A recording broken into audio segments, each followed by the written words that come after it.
Management की अब तक हमने आपसे जो भी चर्चाएं की हैं उसकी लगातार आपने रिवीजन कर ली होगी। अक्सर हम एक्सपेक्ट करके चल रहे हैं। मैनेजमेंट के इंट्रोडक्शन में इसको समझने के पॉइंट ऑफ व्यू से भी और इसको प्रैक्टिकल लाइफ में कैसे काम में लेना है इसके बारे में बहुत इंपॉर्टेंट जो डेफिनेशन माना जाता है वो है प्रिंसिपल्स ऑफ बिजनेस मैनेजमेंट। हमारा वैसे सब्जेक्ट का नाम यही है, प्रिंसिपल्स ऑफ बिजनेस मैनेजमेंट। अब इसमें एक कंपोनेंट के रूप में हम प्रिंसिपल्स की बात कर रहे हैं। प्रिंसिपल्स का बिल्कुल क्लियर आपको बता रखा है what is mean by principles. Principles are general guideline factors. इसको दिशा निर्देशक या मार्गदर्शक तत्वों के रूप में हम मानते हैं जो बताते हैं कि इस काम को कैसे बेटर तरीके से करें। एक नया मैनेजर, एक इनकॉम्पिटेंट पर्सन भी अगर मैनेजमेंट करना चाहे तो उसके लिए ये रेडीमेड हमारे पास सॉल्यूशंस हैं मैनेजमेंट की जो भी प्रैक्टिकल प्रॉब्लम्स आने वाली हैं इसको जानने के लिए, समझने के लिए। तो आज की जो हेडिंग हम ले रहे हैं कि principles of management other than Fayol. Fayol की हमने पिछली क्लास में खुल की चर्चा कर ली। 14 प्रिंसिपल्स ऑफ मैनेजमेंट, इनको कहा जाता है माइलस्टोन्स ऑफ मैनेजमेंट। ये मैनेजमेंट की समझ देने वाले ये एक आधार स्तंभ है मैनेजमेंट के, उसकी चर्चा हमने पिछली क्लास में कर ली है। और जब भी मैनेजमेंट की बात बताई जाती है इन प्रिंसिपल्स को आधार मानकर ही हम आगे बढ़ते हैं। इसके अलावा भी जो बातें हैं उसकी आज हम चर्चा करने वाले हैं। यानी मैनेजमेंट खाली वैसा नहीं है जैसा फेयोल कहता है। Fayol was the first official management thinker, ये उसके क्रेडिट जाता है। लेकिन इसके अलावा भी जो बातें मैनेजमेंट को और बेटर जानने के लिए, समझने के लिए एसेंशियल हो सकती है, आज उसको हम शेयर कर लेते हैं। तो जो बहुत बड़ा मैनेजमेंट थिंकर की बात आती है जिसकी हमने अक्सर चर्चा की है और आप लोग भी मैनेजमेंट की जब भी जानकारी लेते हैं वो उतने ही सम्मान से नाम लिया जाता है, F.W. टेलर। तो टेलर के एक दो प्रिंसिपल्स ऐसे हैं जिसको और हम यहाँ पर जान लें, समझ लें, हमारे लिए एसेंशियल है। जैसे एक बहुत अच्छी बात टेलर कहता है, प्रिंसिपल ऑफ स्टैंडर्डाइजेशन।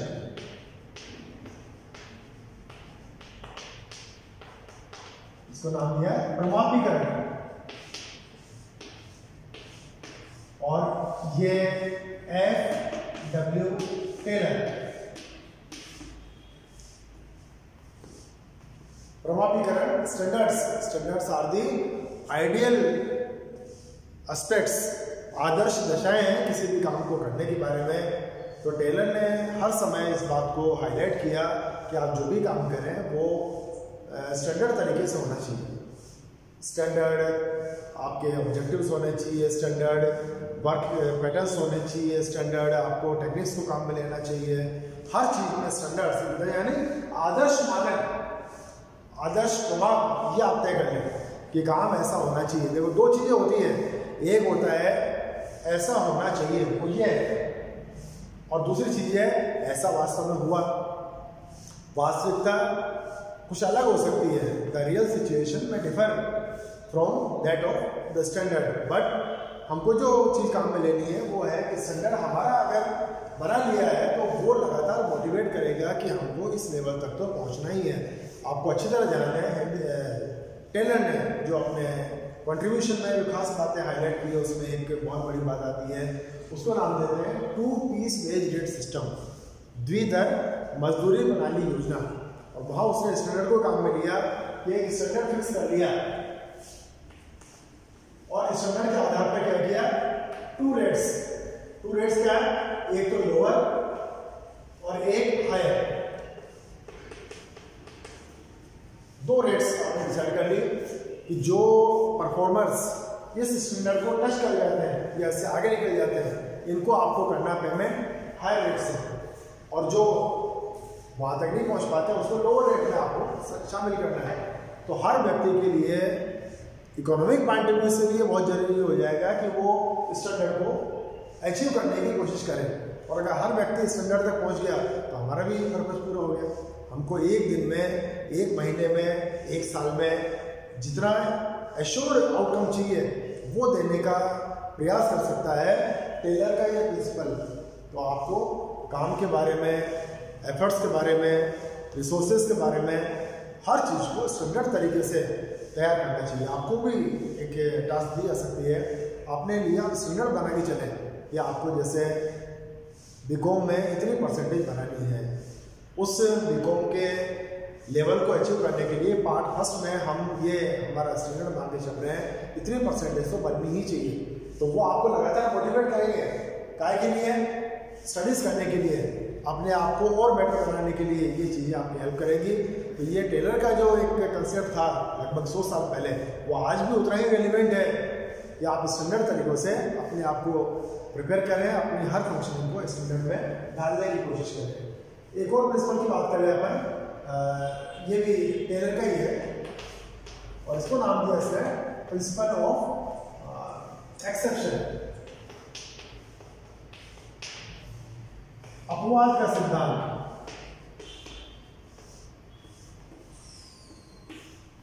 अपवाद में टेलर ने बहुत एक जागरूकता की बात भी कर लें या हम फेथ की बात कर लें, दोनों चीज़ों को इस एक सिद्धांत से एस्टैब्लिश करने की कोशिश की कि एक बार जब हमने वर्क एलोकेशन कर दिया, एक बार जब हमने अथॉरिटी असाइन कर दी है, उसके बाद में वर्कर्स के या एम्प्लॉइज़ की जो जनरल फंक्शनिंग है उसमें मैनेजर का किसी भी तरह का इंटरफेरेंस नहीं रहना चाहिए, उसका हस्तक्षेप नहीं रहना चाहिए। मैनेजमेंट वर्कर्स के काम में दखलंदाजी न करे, उनको फ्री हैंड्स दी जाए, ये है प्रिंसिपल ऑफ एक्सेप्शन। और अगर दखल देना जरूरी हो जाए तो कब, इन दी एक्सेप्शनल केस, अपवाद परिस्थितियों में ही। रूटीन एक्टिविटीज़ में रूटीन बात करें तो रोजाना जो काम होते हैं कि आपने आज कंप्यूटर खोला है नहीं, आज आपने मशीन का ये बटन दबाया नहीं, ये पूछने की रिक्वायरमेंट नहीं है, ये रूटीन की एक्टिविटी है, उसको पता है क्या करना है क्या नहीं करना है, और उससे जो क्रिएट होने वाली है रिस्पॉन्सिबिलिटी उसकी जानकारी है, इसलिए उसका काम है, उसका हस्तक्षेप नहीं।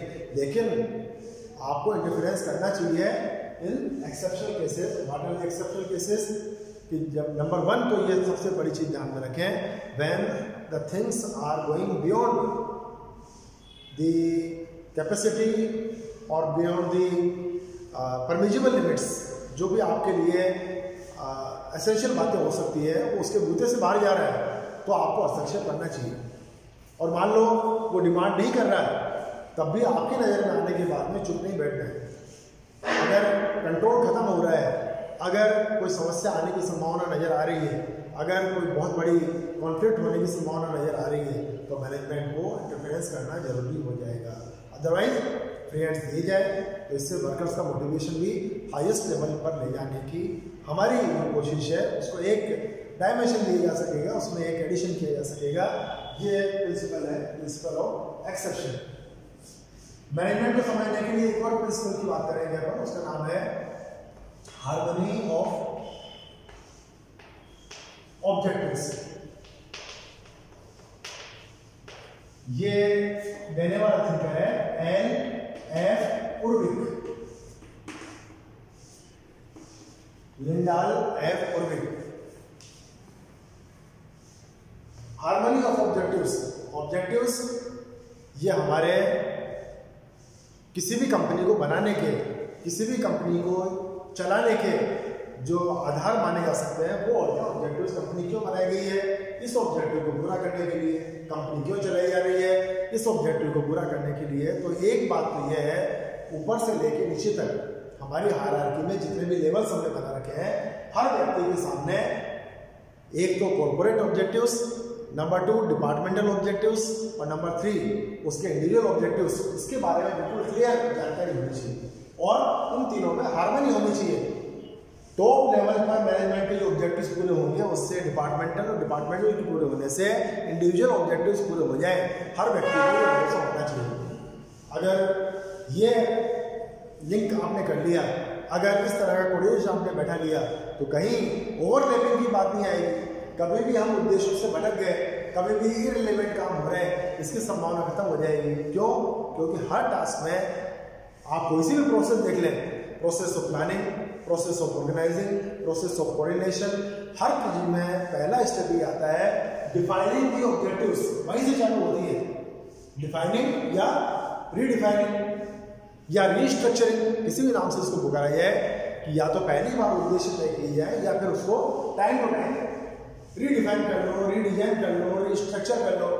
अब समय वैसा नहीं रहा जैसे किसी समय में मैनुअल काम होते थे, टाइप मशीन पर काम होते थे, आज कंप्यूटर से काम हो रहे हैं। तो वो समय के साथ बदलाव करना जरूरी है, तो आप करें, लेकिन एक तो उसकी रेलेवेंस, एक उसकी कम्युनिकेशन और एक उसकी टॉप से बॉटम जो एक कोऑर्डिनेशन की बात कर लें, हार्मनी की बात है, ये आप सुनिश्चित करना है। तो अपनी कंपनी में हर समय हर एक्टिविटी को विद इन परमिसिबल लिमिट्स पाएंगे। एक प्रिंसिपल हम डिस्कस करते हैं, स्पैन ऑफ कंट्रोल। इसको नाम देते हैं नियंत्रण का विस्तार। और इस प्रिंसिपल को देने वाले थिंकर का नाम है V.A. ग्रेगोरास।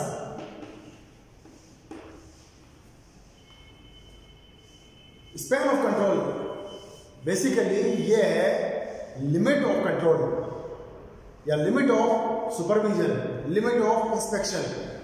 हर व्यक्ति की काम करने की निश्चित सीमा होती है।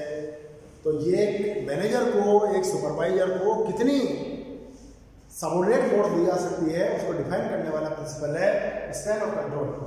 कि सुपरवाइजर को या एक मैनेजर को उतनी संख्या में सबऑर्डिनेट्स दिए जाएं जिनके ऊपर परफेक्ट कंट्रोल रखा जा सके। परफेक्ट कंट्रोल से मतलब है उसको डायरेक्शन देने के बारे में, उसकी एक्टिविटीज़ के ऊपर नज़र रखने के बारे में, उसके वर्क परफॉर्मेंस को मेजर करने के बारे में, उसको किसी भी तरह की काउंसलिंग करने के बारे में हम आसानी से अपने सारी चीज़ों को काम में ले पाएँ, वो लिमिट कहलाती है स्पैन ऑफ कंट्रोल। अब कितना रखा जाए, कितनी संख्या रखी जाए, इसके बारे में कोई थिंकर इंक्लूडिंग V.A. ग्रेगोरास ये संख्या कोई नहीं बोलते। ये संख्या है ऑप्टिमम नंबर ऑफ सबऑर्डिनेट्स, सब आपके अधीनस्थों की अनुकूलतम संख्या। अब कितनी होगी डिपेंड करता है काम कैसा है, कितने एफर्ट्स की रिक्वायरमेंट है, कितनी स्किल की रिक्वायरमेंट है, मैनेजर कितना एफिशिएंट है, वर्कर कितना एफिशिएंट है, इन चीज़ों पर डिसाइड होगा। वैसे ज़्यादातर फिगर से कहते हुए पाए जाते हैं स्पैन ऑफ कंट्रोल 5 या 6, इससे ज़्यादा नहीं होना चाहिए। एक बॉस के अंडर में 5 से 6 सबऑर्डिनेट रख दी जाए, इससे ज़्यादा नहीं। क्योंकि ग्रेगोरास ने ये कहा कि एक एडिशनल अगर सबऑर्डिनेट जुड़ता है तो नंबर ऑफ रिलेशन 1 2 3 4 ऐसे नहीं चलता है, फिर 1 2 4 8 16 32 या कई और मल्टीपल। हमारे पास 3rd यूनिट में पूरा चैप्टर है स्पैन ऑफ कंट्रोल, इसके कुछ प्रैक्टिकल फार्मूला भी है, मेथड्स भी हैं, उससे कंप्यूट करके हम इसकी कितनी एग्रेसिवनेस हो जाती है, केवल एक एडिशन होने से कितनी ज़्यादा जटिलता आ जाती है, इसके बारे में विस्तार से बातचीत करेंगे। अभी यहाँ समझने की बात ये कह रहे हैं कि हम तो मैनेजमेंट करना सिखा रहे हैं, किसको, स्टूडेंट्स को सिखा रहे हैं, नए मैनेजर्स को सिखा रहे हैं, या ऐसे व्यक्ति जिनके पास मैनेजमेंट की जानकारी नहीं है उनको जानकारी देनी है। ये उनको बताने की आवश्यकता पड़ेगी कि जब भी ये मैनेजरियल फोर्सेस का या हमारे सबऑर्डिनेट्स की संख्या का डिसीजन लिया जाए तो इस प्रिंसिपल को ध्यान में रखो कि आप ऑप्टिमम नंबर जिनके ऊपर नज़र रखना, जिसको कंट्रोल करना, जिसको गाइडेंस देना आसानी से आप कर पाए, वो संख्या आपकी एक ऑप्टिमम संख्या मानी जा सकती है, वो आपकी परमिसिबल लिमिट मानी जा सकती है। एक बहुत इंपॉर्टेंट और प्रिंसिपल आता है, उसका नाम है ह्यूमन रिलेशन, मानवीय संबंध।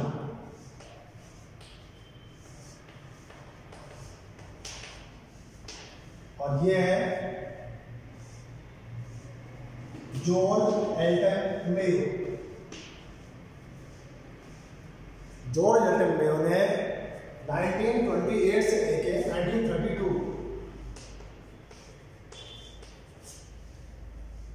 अमेरिका में न्यूयॉर्क, बहुत बड़ा स्टेट है, न्यूयॉर्क के वेस्टर्न इलेक्ट्रिक कंपनी, उसका हॉर्सोन प्लांट, जगह का नाम है हॉर्सोन, वहाँ पर एक्सपेरिमेंट किए, 4 साल लंबे एक्सपेरिमेंट चले। उसके बाद में ये प्रिंसिपल हमारे सामने आया, और इस प्रिंसिपल में बहुत बड़ी बात है कि इनफॉर्मल रिलेशंस या इनफॉर्मल ग्रुप्स ये कंपनी में शुरुआत में हम नहीं जानते। जब कंपनी ज्वाइन करते हैं तो हमें नहीं पता कि हमारे टीम मेंबर्स कौन होंगे, हमारे बॉस कौन होंगे, हमारे सबऑर्डिनेट कौन होंगे, लेकिन एक सोसाइटी का निर्माण हो जाता है कंपनी ज्वाइन करने के बाद में। इनफॉर्मल रिलेशंस आपस में वर्कर्स के, कर्मचारियों के या हम अधिकारी अधीनस्थों के बीच में डेवलप हो जाते हैं। और कई बार तो ऐसा होता है कि वो इनफॉर्मल रिलेशन ज़्यादा पावरफुल हो जाते हैं। वैसे भी देखें आप कि पेरेंट्स कोई बात कहें या टीचर्स कोई बात कहें, वो मानने में थोड़ा सा आपको भी परेशानी का सामना करना पड़ता है, लेकिन आपके फ्रेंड ने कह दिया, वो चीज़ आपके लिए बहुत अच्छी मानी जा सकती है, आप मान के चलते हो। हमारा हितैषी कौन है? जो हमारा हम उम्र है, हमारे जैसी बात करता है, हमारा भला सोचता है। पेरेंट्स भी आपका भला सोचते हैं, टीचर्स भी आपका भला सोचते हैं, लेकिन शायद आपके दिमाग में बात नहीं आती है। तो वो रिलेशंस कैसे कंपनी में डेवलप हो चुके हैं, उसके ऊपर नज़र रखने की आवश्यकता है। कितने हो गए हैं, कितने ऐसे ग्रुप्स हैं? एक तो इसके बारे में आइडेंटिकल कोई सिचुएशन बन जाए तो बहुत अच्छी बात होगी, और नहीं भी हो पाए तो आप कोशिश करें कि जितनी पहचान है कंपनी के फॉर्मल ऑब्जेक्टिव्स को पूरा करने के लिए उनको कैसे काम में लिया जा सकता है, उनका इस्तेमाल कैसे किया जा सकता है, उसके बारे में प्रैक्टिकल अप्रोच आपकी रहे। क्योंकि एक फ्रेंड सर्किल में जैसा काम हो सकता है वो शायद बॉस और सबऑर्डिनेट रिलेशन में नहीं हो पाएगा। तो जॉर्ज एल्टन मेयो ने अपने इस 4 साल लंबे एक्सपेरिमेंट के बाद में इस चीज़ को स्थापित किया कि मानवीय संबंध बहुत महत्वपूर्ण होते हैं, और व्यक्ति अपने जो इनफॉर्मल रिलेशंस हैं उनके ऊपर विश्वास करके उस काम को जिस तरीके से कर सकता है वो शायद और जगह पर हो पाना संभव नहीं होता है। एक प्रिंसिपल की बात कर लें, प्रिंसिपल ऑफ बैलेंस, संतुलन का सिद्धांत।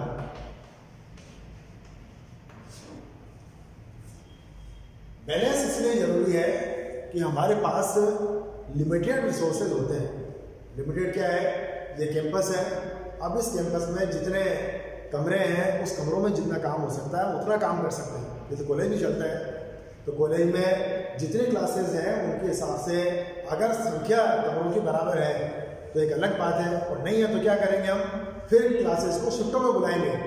कुछ क्लासेस सुबह 9 बजे आए, कुछ का टाइम 11 बजे का कर दें। इस तरह से करके हम उस रिसोर्सेज का एक बैलेंस इस्तेमाल करने की कोशिश करते हैं। इसी तरह फाइनेंशियल रिसोर्सेज लिमिटेड है, हमारे पास कैपिटल की बात कर लें या बोरोइंग लिमिट की बात कर लें, वो भी हमारे पास लिमिटेड मात्रा में है। और अगली लिमिटेशन क्या है? वो है ह्यूमन रिसोर्सेज। कितने अधिकारी, कितने कर्मचारी, कितने सामान्य श्रमिक, ये हर चीज़ हमारे पास लिमिटेड संख्या में है। इसलिए आपको बैलेंस बना के चलना है among all the available resources because of limited availability of resources. उन संसाधन तो नहीं है, उसमें हम नहीं बढ़ा सकते। अगर 20 वर्कर दे रखे हैं, 20 से ही काम चलाना है। अगर आप 5 लाख रुपए की कैपिटल है, 5 लाख से ही काम चलाना है, तो आप क्या करें? हर काम के लिए इसका एलोकेशन इस तरह से करें कि न तो किसी भी संसाधन की कमी हमको झेलनी पड़े और न ही कोई चीज सरप्लस पड़ी रहे। तो अवॉइडिंग एक्सेस, सरप्लस और deficit position is called as balance. और एक प्रिंसिपल जिसके बिना शायद हमारी हर चीज अधूरी रह जाती है वो है इफेक्टिव कम्युनिकेशन।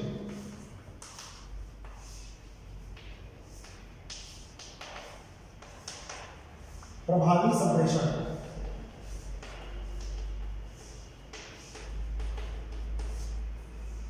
कंपनी का मैनेजमेंट, मैनेजर्स, सुपरवाइजर्स बहुत अच्छी प्लानिंग तैयार करते हैं, लेकिन एक चीज की अनदेखी कर जाते हैं, उस चीज की जानकारी अपनी टीम को देना, अधीनस्थों को बताना, उसके इंटेंशन को बताना, और वहां पर बहुत अच्छे प्लानिंग का भी हमारे पास बिल्कुल पर्पज फेल हो जाता है।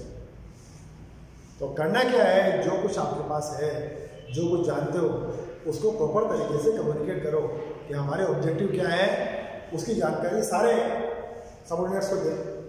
हमने क्या प्लान किया है, उसका इंटेंशन क्या था, वो इंटेंशन बताओ। उस काम के साथ किसी पर्टिकुलर व्यक्ति को जोड़ा गया है तो क्यों जोड़ा गया है, उसको उसके बारे में जानकारी दो। और ये काम करके या इस रूप में काम करके कैसे बेटर रिजल्ट्स लिए जा सकते हैं, इसके बारे में जब उनको जोड़ दिया जाएगा तो हमारे पास गैप ऑफ कम्युनिकेशन खत्म हो जाएगा।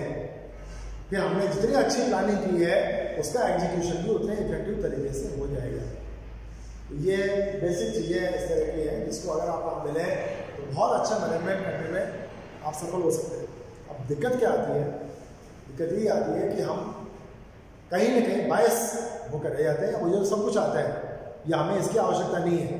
पहली चीज़ तो उस चीज़ को आप अलग किनारे पर रखते हैं, ओपन माइंड से अपने सारी चीज़ों को चाहे इन प्रिंसिपल्स का यूज करते हुए। अच्छा, एक बात और कि ये आखिरी लिस्ट नहीं है, इसके अलावा ढेरों संख्या हो सकती है।